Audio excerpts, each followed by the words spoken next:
One of the biggest traps in learning is mistaking familiarity for understanding. You read a chapter, watch a video, or listen to a lecture, and because the words make sense in the moment, you assume the knowledge is yours. But try explaining it out loud, and suddenly everything feels slippery. The connections fall apart, and you realize that what you had wasn't knowledge, it was recognition. This illusion is comforting because it tricks your brain into thinking progress has been made. You feel productive, yet nothing has really been built. Real understanding doesn't come from absorbing words. It comes from wrestling with them. When you force yourself to explain something simply, you expose the difference between what you think you know and what you actually understand. That's when you meet the edges of your ignorance. The mind resists this confrontation because it's uncomfortable. It's easier to nod along than to struggle through uncertainty, but the struggle is where the learning lives. The moment you stumble trying to explain a concept, you've discovered a blind spot. You can't patch what you can't see, and this method makes the gaps visible. This illusion of understanding also explains why distractions feel stronger during study. When your engagement is shallow, the mind slips away easily. The brain loves the appearance of knowledge but hates the effort of comprehension. To break this illusion, you must treat every idea as a puzzle to be rebuilt, not a fact to be memorized. That's when learning transforms from passive intake to active creation. Complexity often disguises confusion. When an idea feels tangled, it's rarely because the concept itself is impossible. It's because our grasp of it is foggy. The moment you try to express a complicated thought in simple everyday language, you start to notice where the fog thickens. That's the signal that you don't truly understand it yet. Simplifying isn't about dumbing things down. It's about cutting away the unnecessary so the essence stands alone, sharp and clear. It's like cleaning a dusty window. The view was always there, but now you can actually see it. The mind has a tendency to decorate confusion with fancy words.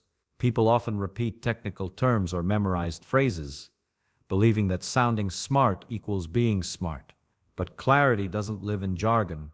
It lives in the ability to explain something so plainly that anyone could follow along. If you can describe a complex idea as though you were telling a story to a curious child, then you've captured the heart of it. The more you simplify, the more your brain has to reorganize and connect ideas logically. It's not an easy process. It demands honesty. You can't hide behind borrowed vocabulary when you force yourself to use your own words. Simplicity also acts as a test of comprehension. If an explanation collapses under the weight of simplification, it means the foundation was weak. Stripping away the layers reveals whether you truly understand the structure or if you were just leaning on someone else's scaffolding. Focus is not something you fight for, it's something that follows curiosity. When you're genuinely interested in a question, distraction loses its grip. The mind that is curious does not have to be forced into learning. It's pulled toward it naturally. The real problem for most learners isn't attention span, it's disconnection. You're trying to learn something that feels distant, mechanical, or imposed. So your brain drifts to anything that promises stimulation. Curiosity, on the other hand, transforms effort into exploration. It turns studying into a search for answers rather than an act of endurance. Curiosity is a signal that your brain senses an unanswered question worth pursuing. It's that itch of why that refuses to be ignored. But curiosity can't survive in an environment of pressure or pretension.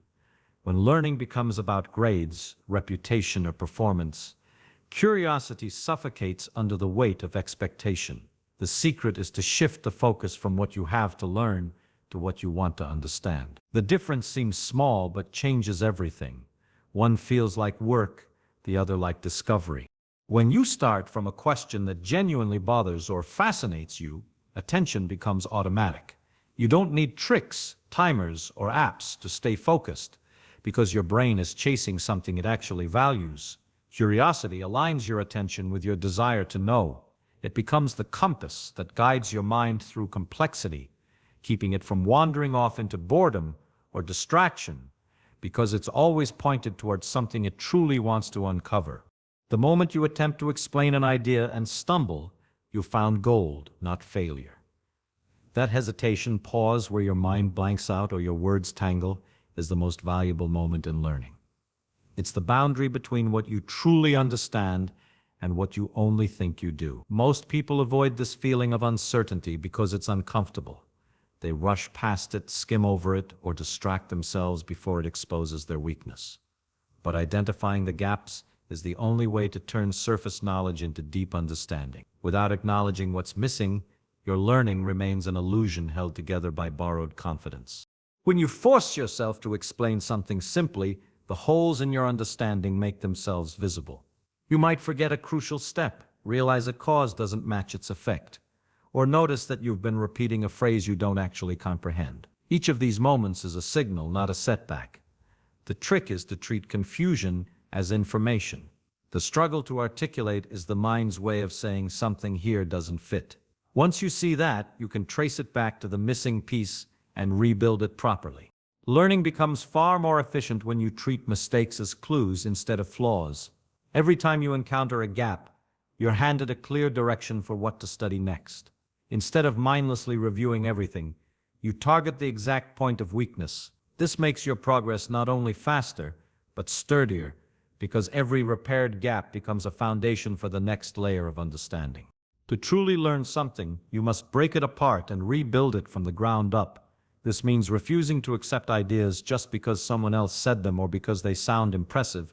The mind loves shortcuts. It memorizes conclusions and skips over the reasoning that built them. But when you strip a concept down to its basic truths, the kind that can't be argued away, you gain control over it. You stop being a collector of information and start becoming a constructor of understanding. Building from first principles means asking simple, almost childlike questions. What is this? Why does it work this way? What happens if I change one piece? That's where knowledge becomes alive. When you reconstruct an idea, every step must make sense to you personally. If it doesn't, you don't move on until it does. This process is slower than memorization, but it's far more durable. Memorized facts fade, principles endure. Once you grasp the base logic, you can rebuild the entire system without looking at your notes. This independence of thought is what separates real understanding from imitation. It's also what allows creativity to emerge. Because when you know the principles, you can bend them, remix them, and invent something new. Rebuilding from first principles is a way of cleaning the clutter from your mind. It exposes which parts of your learning are assumptions and which parts are truths. It's not about remembering what others discovered. It's about rediscovering it for yourself through logic, observation, and honest questioning. The surest test of understanding is the ability to teach. When you explain something to another person, you hold a mirror up to your own mind. Every unclear sentence, every shaky example, every phrase that feels rehearsed rather than reasoned, these are signs that you don't yet grasp the idea as well as you thought. Teaching forces precision. It demands that you arrange your thoughts logically, anticipate confusion, and simplify without losing meaning. This process transforms vague familiarity into solid comprehension because you can no longer hide behind memorized patterns of thinking. You must make the knowledge stand on its own legs. Explaining a concept also triggers a deeper level of recall. Instead of passively recognizing information, your brain must actively retrieve and reorganize it. Each time you articulate an idea, the neural pathways associated with it strengthen, making the knowledge more stable and accessible. This is why people who teach often learn faster than those who only study. Teaching turns information into experience. It's no longer just something you've read, it becomes something you've practiced expressing and defending. There's also an emotional layer to this method. When you teach, you take responsibility for another person's understanding, and that pressure sharpens your clarity. You can't skip steps or pretend to know the other person's confusion exposes your own. Even if you have no audience, explaining concepts aloud, writing them in simple notes, or creating analogies has the same effect. It transforms learning from passive consumption into active creation. Learning is not about how much information you can store, but how deeply you can connect with what you know.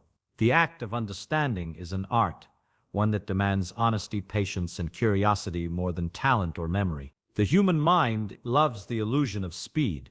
It wants to feel like it's mastering something quickly. But real mastery grows from slowing down, from taking the time to untangle confusion and rebuild clarity from within. Every concept you truly understand changes how you see the world. and that shift in perception is what knowledge is meant to do. The discipline of understanding begins with humility. You must be willing to admit what you don't know, to look direct at your ignorance without fear or shame. Most people avoid this because it bruises their confidence, but the truth is every great mind started from not knowing. The difference lies in how they approach that ignorance. Instead of hiding it, they studied it, questioned it, and turned it into fuel for discovery. That's the quiet power behind deep learning, the willingness to keep asking why even when the answers are slow to come. When you approach knowledge this way, distraction fades into the background. You're no longer fighting your attention, you're following it. Each idea becomes a thread leading to another, and the act of learning becomes its own reward. The process stops being about performing intelligence and becomes about uncovering truth, piece by piece, until clarity replaces confusion.